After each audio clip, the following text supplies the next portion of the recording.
Hey, we're live, ladies and germs. I wish I wasn't, because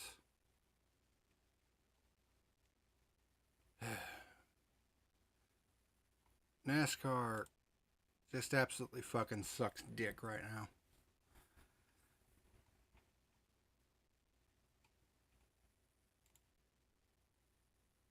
Give me 1 second.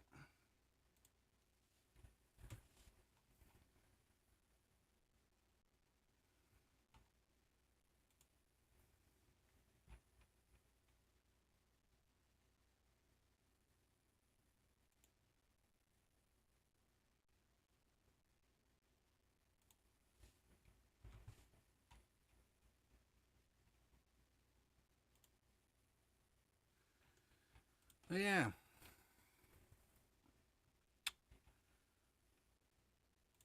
This race sucked dick. That goes without saying at this point. Best looking car won the race, yeah, perhaps. But this race sucked. And honestly, NASCAR as a whole fucking sucks right now. So, let's get into it and get this done and over with.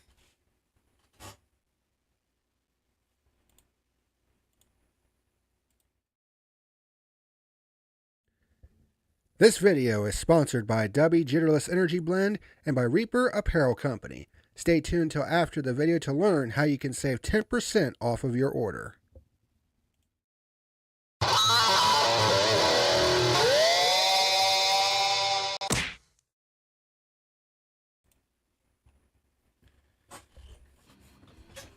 Hey, what's happening, ladies and germs? This is the PackerMan, and welcome to tonight's edition of The Fuel. A little bit earlier than usual, but Racing Reference got the race results up right away, so it's like, fuck it, we'll just go ahead and get this review done and over with. We're going to be reviewing the 2024 Cookout 400 at Martinsville Speedway, which sucked a major bag of dicks. I mean, honestly, the last two races, I mean, you would think that after the absolute barn burner that Bristol put on, you would think that Richmond and Martinsville would follow suit and say, you know, maybe it's something we should doing something similar to that. And instead, Richmond already fucking sucked dick without the whole, you know, starting box controversy. And then coming into this race, you had that spat online between Denny Hamlin and Marcus Smith, which, I mean, Marcus Smith shouldn't be getting into stuff like that, but Denny Hamlin, he pretty much started that whole deal and basically made himself look like a fucking scumbag, which we already knew he was to begin with. Because there's one thing that you don't do in an argument is you bring up deceased relatives, and that's pretty much what he did. And honestly, if I was Marcus Smith the next time I saw that motherfucker, I'd knock him on his ass for saying that.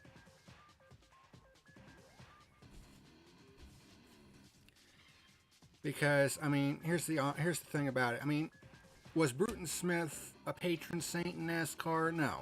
He did some very questionable things during his tenure. But he is gone. He is no longer on this earth. So it does no good to bring up deceased relatives when trying to make an argument. Because all it does is make you look like a fucking idiot and a scumbag. And that's what I got to say about that. But anyways, let's get into this fucking review. I don't really feel like doing this tonight because this race sucked dick. But we'll get it done and over with. So, 2024 Cookout 400. Stages were 80, 100, and 220 laps. Kyle Larson started from the pole. He led lap 1. He pretty much led all the laps of stage 1. Logano got hung on the outside for a bit, drops to 6th. Elliott gets by Briscoe for 3rd. Briscoe fights back, comes back to challenge. So it was Chase versus Chase in the top 3. Byron was up to 8th after starting 18th, right behind Hamlin. So you kind of had a feeling that the 24 was going to be good tonight.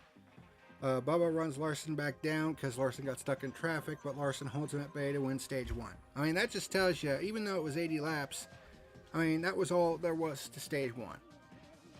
So you kind of had a feeling this race was going to suck a giant mountain of dicks. So everyone comes in for service, but Lars Logano wins the stage off race off pit road because he actually took just 2 tires. Then we had a couple of penalties. Todd Gilliland got penalized for taking equipment out of the box. He actually took his wrench with the wrench with him, the adjustment wrench. That's a whoopsie. And then Ricky Stenhouse got penalized for speeding on pit road. Of course, him being spun notwithstanding, of course.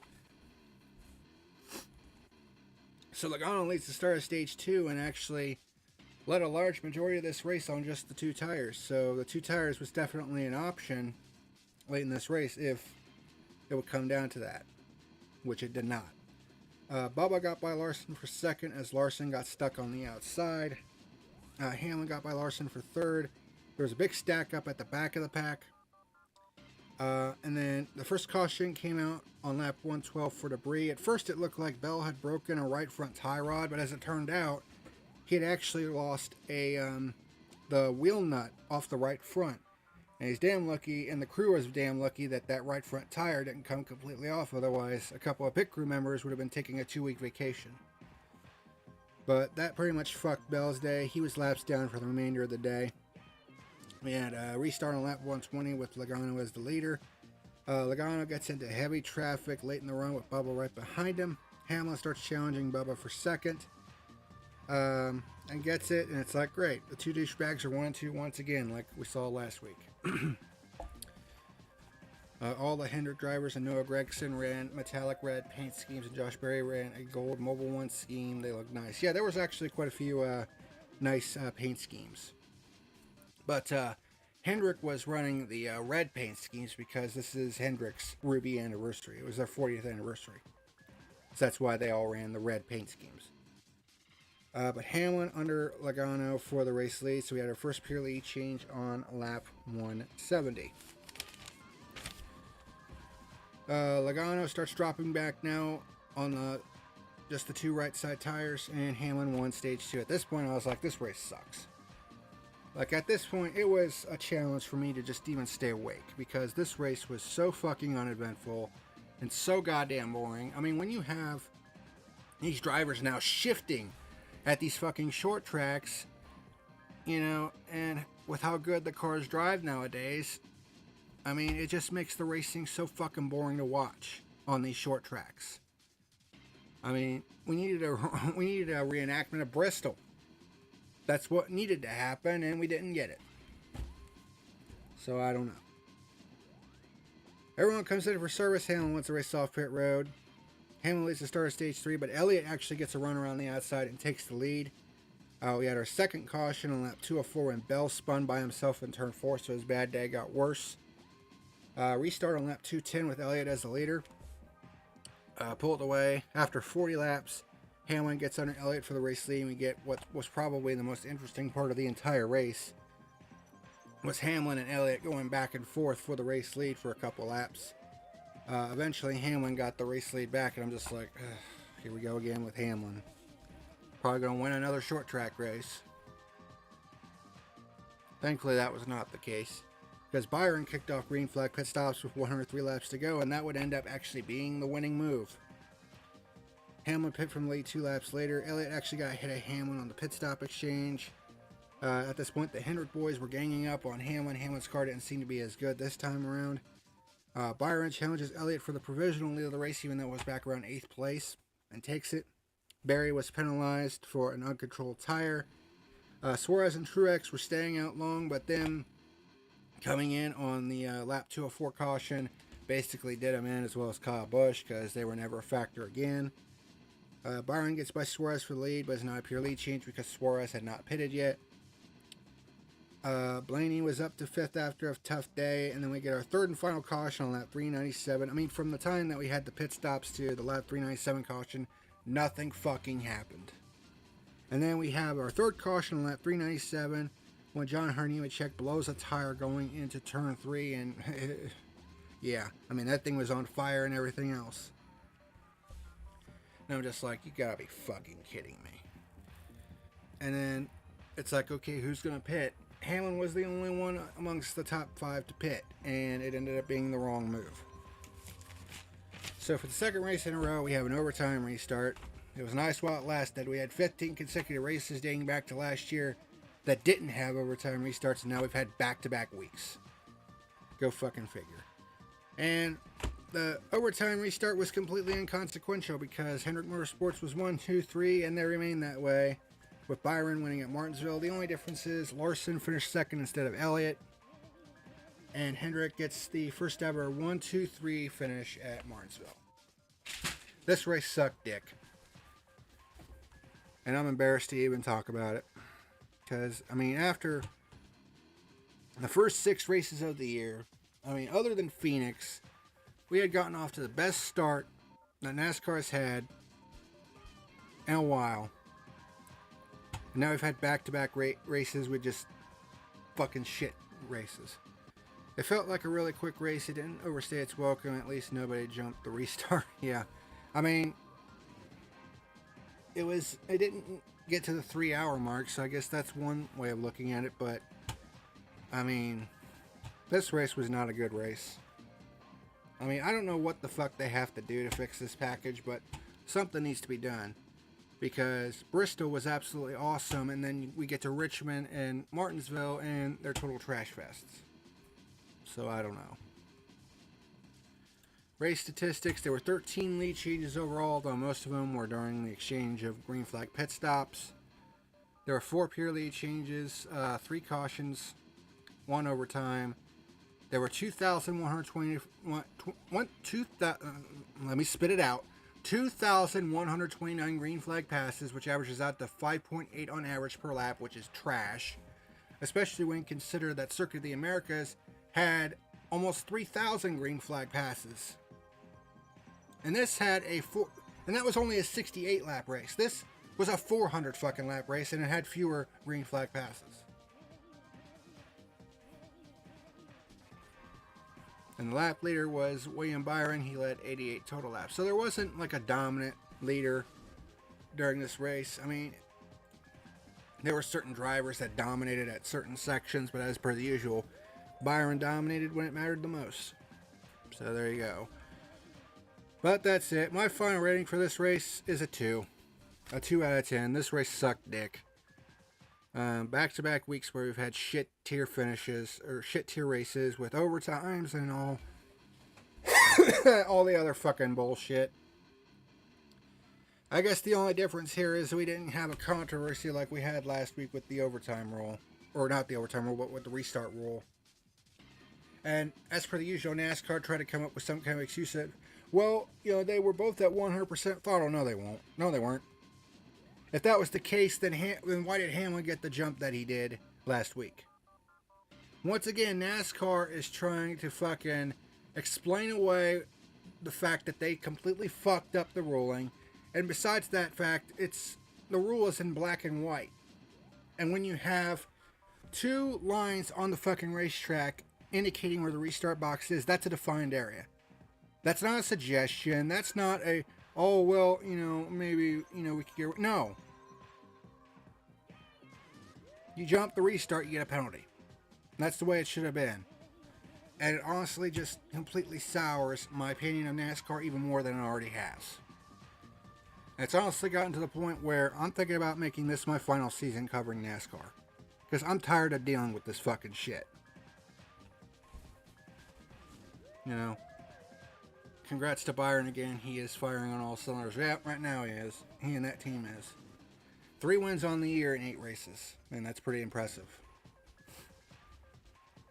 But this may end up being my final season covering NASCAR. I mean, I'm thinking about covering a different racing series. Maybe the Cars Tour next year. I haven't really thought about it. Because, I mean, it's embarrassing to cover NASCAR right now. Because they're just the fucking laughing stock of motorsports.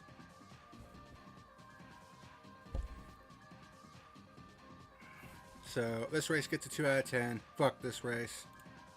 I'm done. I just wanted to get that done and over with because, you know, I'm obligated to do so. Thank you very much for watching. And until next time, this is the PackerMan signing out. Fuck NASCAR.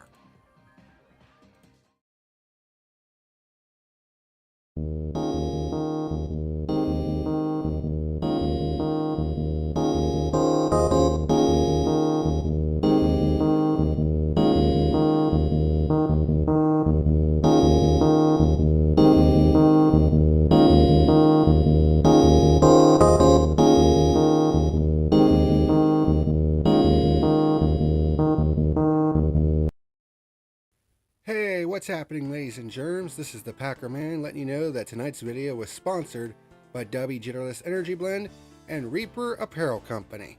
Special shout out to both of them for sponsoring my YouTube channel.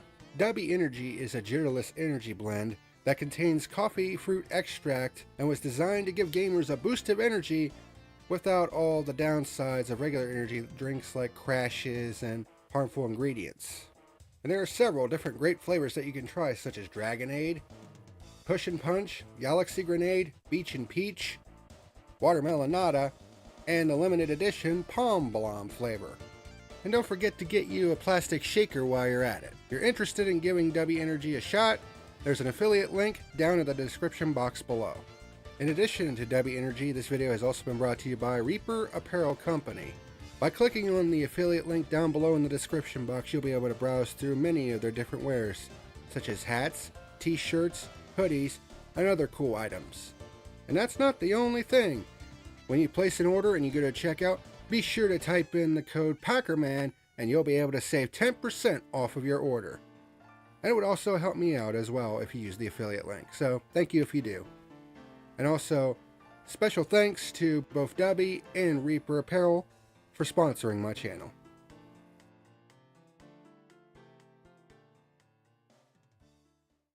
Hey, what's happening, ladies and germs, and thank you for watching tonight's video. Be sure to hit like and subscribe to stay apprised of the latest videos for this channel. If you would like to join the Spare Parts Gaming community, links to their Discord and Facebook are down in the description.